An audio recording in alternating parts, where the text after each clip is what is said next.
seize the outpost k5 with your knight, and you can go to sleep. Checkmate will take care of itself.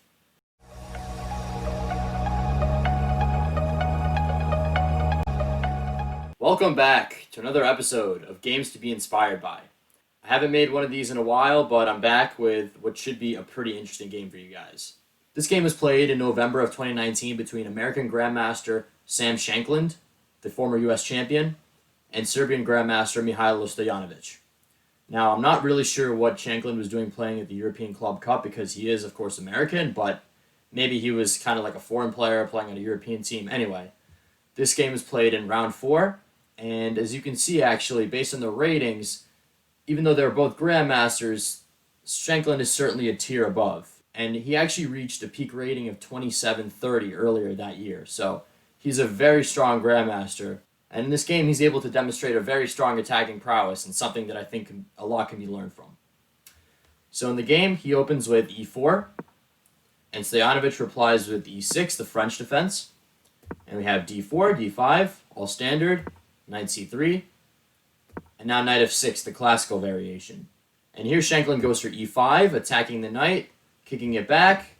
This is all standard theory, the Steinitz variation of the classical variation. And now Sam expands with f4, now defending this pawn. And Stojanovic replies with c5, now putting pressure on this d4 pawn, which is going to be kind of what Black's entire strategy revolves around, attacking this kind of loose pawn on d4.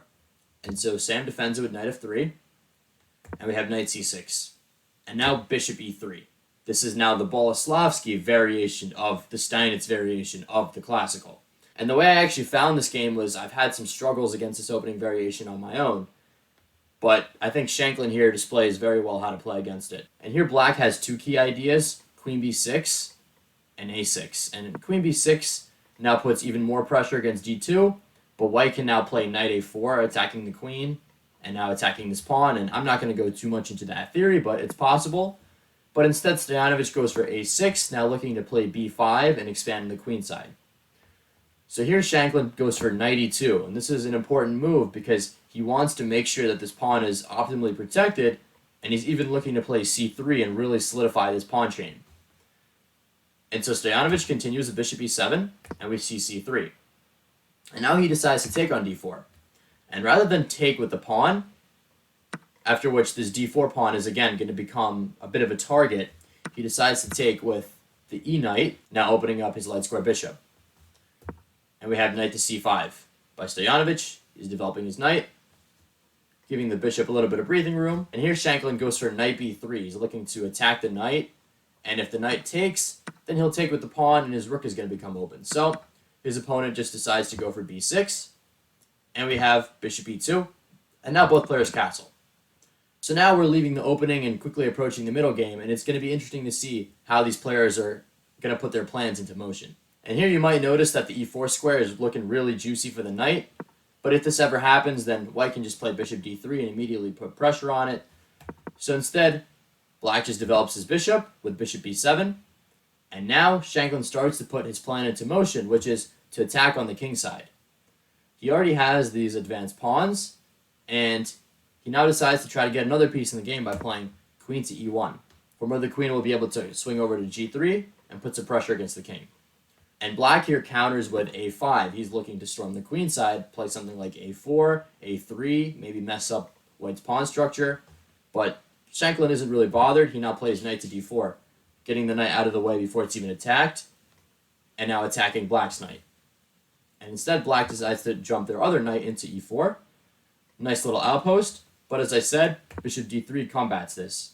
But Stojanovic isn't really worried. Of course, his knight is defended by the d-pawn. So he plays bishop c5, improving the position of his bishop and creating a pin on this diagonal. And at this point, things really start to get interesting. Here, Shankland played the move f5. As I said, his plan is to expand on the king side, and he's now targeting this pawn, opening this diagonal for his bishop. He's starting to really put some attacking ideas together. And so, Stojanovic just takes the pawn, and we have knight takes f5. And in this position, Stojanovic played the move queen to d7, looking to attack this knight, but believe it or not, this is actually a pretty significant mistake. A better move in this position actually would have been knight to e7, because the knight on f5 here is actually already very dangerous. It's putting pressure on this g7 pawn. It has scope over a lot of other squares, and it would be a good idea to try to trade it off as soon as possible.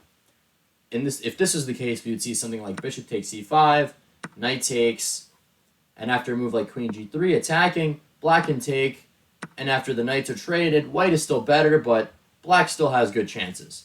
Instead here we had queen to d7, and now this is where, again, things take a pretty crazy turn. First, Shankland takes the bishop, and now black doesn't have time to capture the knight because the rook is hit. So we have b takes c5, and now he takes the knight on e4. Again, black doesn't have time to get rid of the knight because the bishop is defending. So he takes the bishop, and now what would you play here? The most obvious move is, of course, queen takes e4, but don't fall for it. This is a trap. If the queen takes, now black has knight to d4.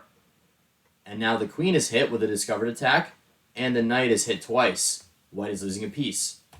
But of course, Sam Shankland saw all this coming, and he now played knight to g5, hitting the 5th rank with a second knight, and this is now a very dangerous position for black. And as was said by a top grandmaster in the 1930s, Saviele Tartakower, seize the outpost k5 with your knight, and you can go to sleep. Checkmate will take care of itself. Now k5, I believe, actually means e5, but by extension, I think f5 and g5 are also included. As we see, the knights are now controlling, or actually putting pressure on, a whole number of squares all around the black king. And so there's not a lot that black can do here. He decided to take the pawn. Knight takes e5.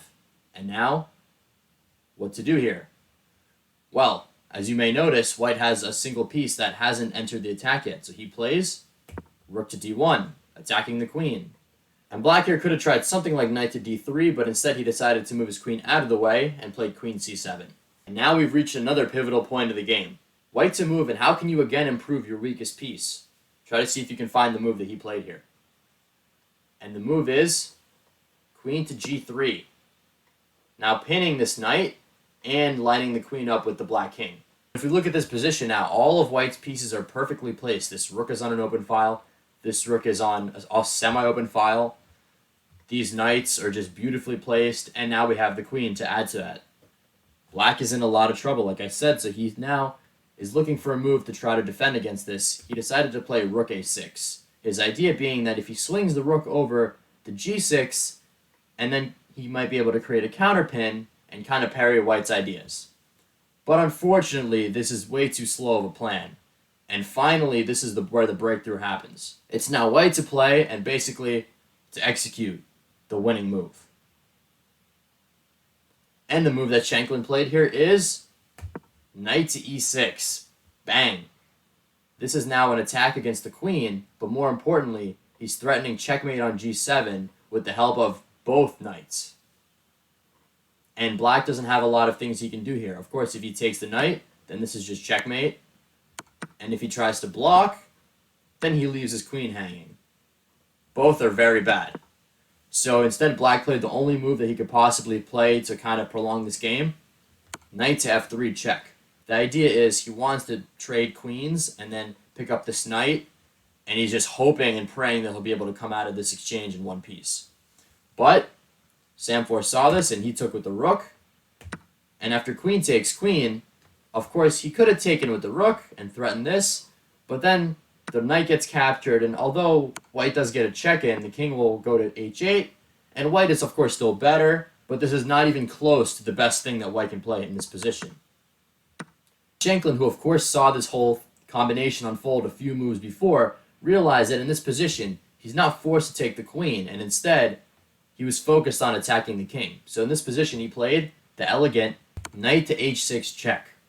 The idea is that if the knight is captured, suddenly the g-file is open, and now rook takes g3 is with check, and after the king moves out of the way, white simply grabs the black rook and comes out up a full rook, completely winning, of course. But actually, that was black's best chance to survive more than 3 moves, as after he played the move king to h8, white now follows up with knight takes f7 check. And now the knight cannot be captured, because if it is, then suddenly black's back rank is entirely exposed, and white is able to come in with rook to d8 check, and after rook blocks, rook takes f8 as mate. So Stojanovic played king to g8, and now can you find the mate into? knight back to h6. And now after g takes h6, rook takes f8 mate. This beautiful knight on e6, protecting the rook and also protecting the g7 square. And this all happened without white having to take the queen. So a really nice mate there. And I think the highlight of this attack was, of course, the two knights, one on f5 and one on g5, as we saw here. And, of course, the queen combining with the two rooks. And I think this was just, again, a brilliant attacking display by Sam Shankland. So I hope you enjoyed the game.